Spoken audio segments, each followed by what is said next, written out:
எனக்கு play station வேணும். எனக்கு வாங்கி தரவே மாட்டியா நீ? பிளே ஸ்டேஷனா? நான் பிளே ஸ்டேஷன் எவ்வளவு விலை விக்குதுன்னு தெரியுமா தெரியாதா?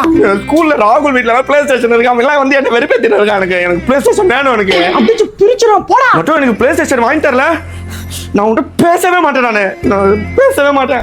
வேலைக்கு வச்ச நான் வந்து ஒப்பாரி வச்சுக்கிட்டு இருக்கேன். என்ன உங்க அப்பா வர மாதிரி இருக்கு. போ, நான் ஏதோ பேசி வாங்கி தரப்போ. அப்பா அந்த வாங்கி தருவா.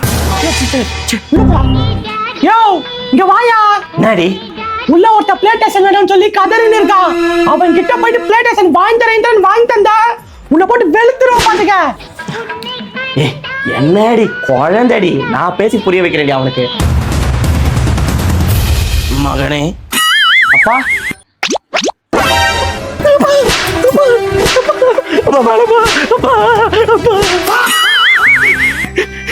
இனிமேல யாரு கூட பேசவே மாட்டேன். யாரை பார்த்து சிரிக்கவே மாட்டேன். நான் என் திங்ஸ் எல்லாம் தனியா வச்சு நான் தனியா வாழ போறேன். ட்ரெயினரி எங்கேயோ தூரக்க போய் தொலைஞ்சு போயிருவேன் நான். அப்புறம் ஒரு நாள் பெரிய ஆள் ஆயிட்டு வருவேனா, அப்போ எல்லாம் கேட்பீங்க மனோ நீயா அப்படின்னு பதறி கதறிவீங்க எல்லாரும். நம்ம வெளிலலாம் போத்தவில்ல, ஃபர்ஸ்ட் வீட்டு மாடியில் போய் ஒளிஞ்சு போ. இதுக்கே இவங்கள அள்ளு விட்டுருவோம் இவங்களுக்கு. நம்ம போயிடுவோம். நம்ம ஃபர்ஸ்ட் ரொம்ப நேரம் ஆன மாதிரி இருக்கு. இந்நேரத்துக்கு அம்மாவும் அப்பாவும் கதறின்னு ஓடுவாங்க, பிள்ளைய காணோன்னு. பையனை காணோண்டி போய் தேடி பைத்தியக்காரி. இந்நேரத்துக்கு என் ஸ்கூல் ஃப்ரெண்ட்ஸ், டியூஷன் மிஸ் எல்லாருக்கும் கால் பண்ணி மனோஜ காணோம்னு கேட்டுக்கிட்டு இருப்பாங்க. ஹலோ சந்துரு, மனோஜ் அங்க வந்தானாப்பா? நீங்க மனோஜ் டியூஷனுக்கு வந்தானா? மனோஜ காணோம் மிஸ். ஐயோ ஒன்னே கதை பண்ணு துண்ணு பெத்தனே எங்கேயோ போயிடுச்சே.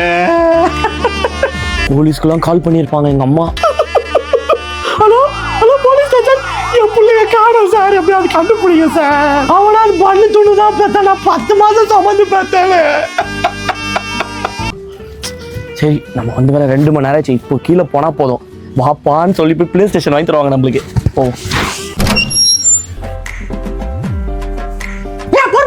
துணியில கழிச்சு போட்டு போனேன்.